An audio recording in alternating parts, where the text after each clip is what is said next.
Hello, greetings, my friends. I hope you're having a wonderful day. I'm here to speak about spiritual ideas. And for this year, 2021, is the year that is given where we're going to be more conscious of our ability to work with our Creator, to co-create with the Source, to co-create with God. And for a lot of the past, we've been co-creating unconsciously, subconsciously, and so we've created all kinds of things we didn't want to experience. But we're going to become more conscious of that. I'm going to discuss that briefly. I'm going to pull a few cards from the Angel Tarot and see a guidance. For all of it is energy. It's all about energy. Energy is everything. Everything is energy. So it's about moving to the causal realm, understanding the causal realm. For it is the card number 1. It's like start with the energy of love and move from there, from the inner circle, from the center. Around this situation is a reconciliation. We're going to be able to reconciliate ourselves with all kinds of things that we've been separated from ourselves also. What we see before us in our conscious mind is recomfort. It's recomfort. We're going to be able to find this recomfort after being shaken up like a tree in the wind, in the storm. So we're going to be able to find this recomfort. In the past, in the subconscious, we have this abundance. We've been very clear that we want to move away from lack and move into abundance. And right now, what we are now is patience. We are waiting for it to come naturally, gracefully. What is coming in the future, in the near future, is generosity. The more we receive, the more we have to be generous. Life is a sharing. What we receive, we need to. What we want to get, we need to give. So the more we want to give, the more we want to get, the more we have to give. It's a continuous sharing in a balanced way. Our strength within the situation is humility, to stay humble, to stay simple. What comes to us in our environment is consolation. There's going to be some consolation opportunities to heal the wounds and to feel good. In our hopes and fear is wealth, for we have this card of wealth, and wealth is a natural part of our divinity. It's a God-given right to move back to move away from lack and into abundance. And the outcome will be authenticity, to be true, to sign on self, be true, to be true to ourselves. And so this year is going to be, love is really with the essence of what we seek. Everybody seeks love and happiness. Happiness and love is really something that everybody seeks. Everybody wants to move away from pain and towards pleasure. Yet Plato explains that pleasure can be obtained through vices and is very short-lived, when happiness is something that is obtained through virtue, so passion, through temperance, but has a much lasting effect.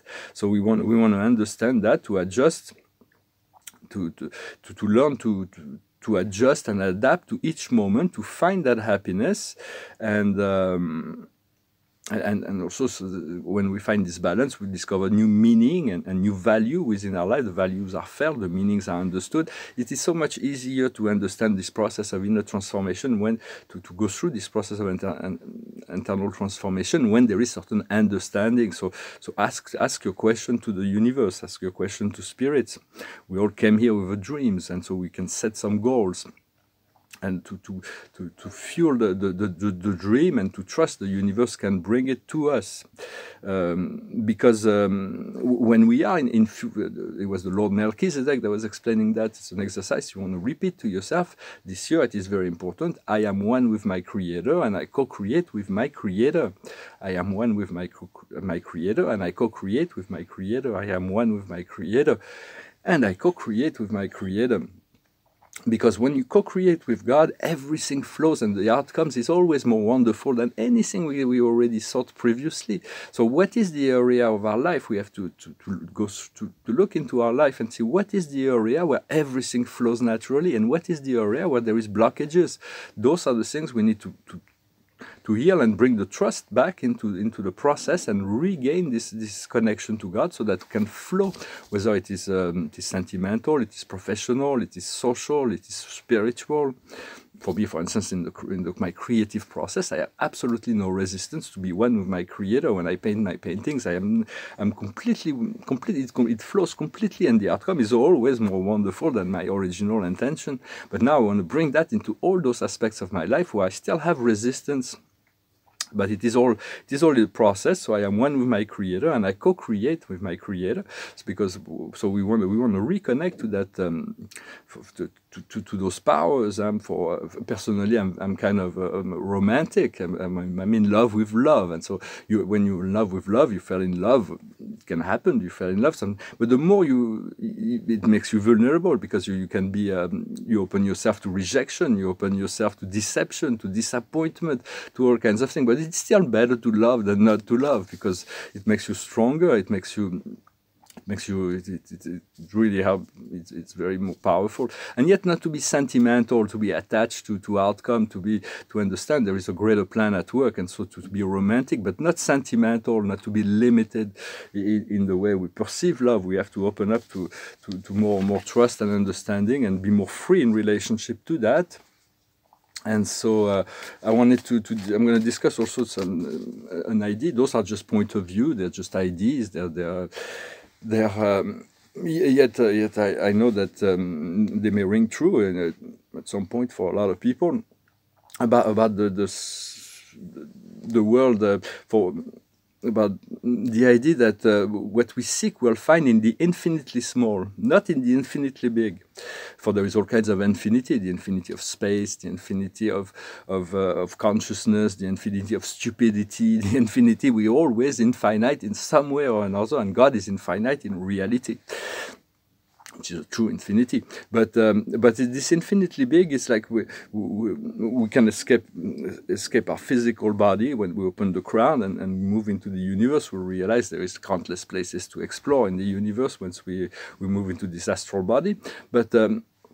But it is within the infinitely small, within ourselves, that we will discover those worlds of wonder, this heavenly reality. Sometimes, for you create that intention to go within, and then it's your spirit that takes over. You co-create this experience of going inside, then inside. Sometimes it's like I've been taken into worlds that are so small, but they're so wonderful, they're inexpressible with words. For words are very limited. We try to use the words that we have in order to express our thoughts and ideas, but there are certain things that can hardly be expressed in words.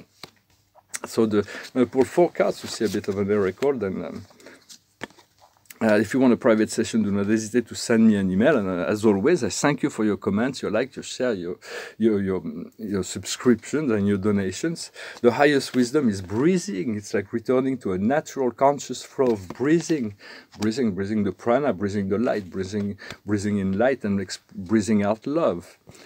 What we need to understand is the crossroads. For the road is when it's time, there is a shift in the direction. What we need to do is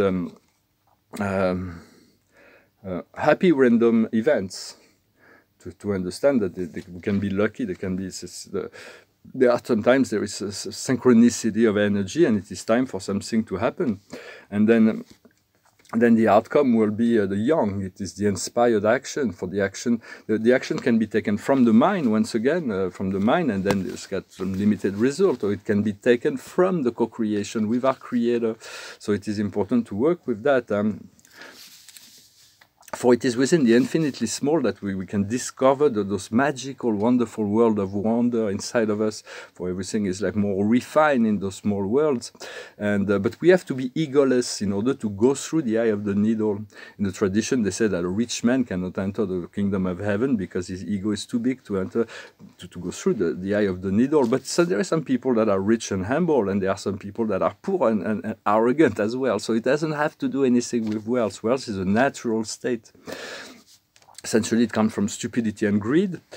For those words, like I said, it's just words. But stupidity is blind passion, and greed is cupid desires. Those are eternal aspect of ourselves and of God. So they cannot be extinguished, but we can move from impure passion to pure passion. We can move from impure desires to pure desires. For instance, we can have this passion for serenity, for letting go, for being in the flow. And we can be passionate for that, and we can be greedy for love. We can be greedy for wisdom. We can be greedy for light. And so those are enlightened way to express our greed and passion, to elevate. It's like the Buddha has done that in many sense. So it's like So it is about also at some point harmonizing the balancing the inner and outer, understanding that God is infinitely greedy and infinitely passionate. He utilizes everything for his passion. He's passionate for the pure things, but he's passionate for the impure things. He utilizes all of that in the great dramas of creation all over the universe for his own spiritual evolution. But since he has infinite love and wisdom, he can afford to do that. He's never lose himself in display, and he's also infinitely greedy. He takes possession of all things. There is nothing that is not in the possession of God. If whatever we have or whatever control we have over anything is because God allows us to have that control, and so the only true power is God. So that's why you want to become one with your Creator. So it is an enlightened way to express your greed and passion. And so for God possesses all characters, from the impure to the pure. He's omnipotent. If he was only doing the pure and he never do the impure, he could not be omnipotent. He has to be doing all things. And if he knew pure and he did not know the impure, he would not be called omniscient. There was something that he wouldn't know, so he wouldn't be omniscient. But he's not omniscient. Not all things come from his will. The will of God is always perfect. Whatever he does personally is done in the eternal love and light and wisdom of his eternal nature, and nobody can judge God, for God is above and beyond judgment. His work, his will is infinitely perfect, and so you want to align with that perfection, understanding that God does not expect of you this perfection, but he wants you to get ever closer to that, so you can surround all the limitation of the mind in order to align you with something that is so fully natural, that is the flow of love and light, so that it can flow into our life. Well, I hope this message was interesting for you. It's just thoughts, ideas, spiritual concepts the ability to enter into those minuscule, this microscopic, beyond the microscopic. It's not about taking a telescope that will not get there. It is about using the eye of your mind and to utilize those power of spirit to allow you to enter into those inner world that will be that are so wonderful. Well, I'm going to sing a song to finish. It's an old song. It talks about just enjoying the summer. We're not there yet, but we'll come. So it goes like this. Oh, when the sun beats down and burns the tire up the roof, and your shoes get so hot you wish your tired feet were fireproof, and the boardwalk down by the sea, on a blanket with my baby is where I'll be. Out of the sun under the boardwalk, we'll be having some fun under the boardwalk. People walking above under the boardwalk, we'll be falling in love under the boardwalk. Boardwalk. From the park you hear the happy sound of the carousel. You can almost taste the hot dogs and French fries they sell. And the boardwalk down by the sea, on a blanket with my baby is where I'll be. Under the boardwalk, we'll be having some fun under the boardwalk. People walking above under the boardwalk. We'll be falling in love under the boardwalk. Boardwalk. Yeah, under the boardwalk. Down by the sea under the boardwalk. We'll be falling in love under the boardwalk. Boardwalk. Sorry, I'm not really awake today. My cat, our cat here, woke me up at 5 o'clock this morning, and for that, it's like an alarm clock. Like, time to get up, time to get up. So it is very much a kind of a new angle. We have to look at life from a new angle. Whatever doesn't work, doesn't flow naturally with grace and ease, it means there is something that needs to be adjusted within our life, and it is this new angle. It's like a better way of going about it. It is time for reflection, dare to be different. And once we do that, we find the sun. We find it is the Archangel Uriel, a marvelous life,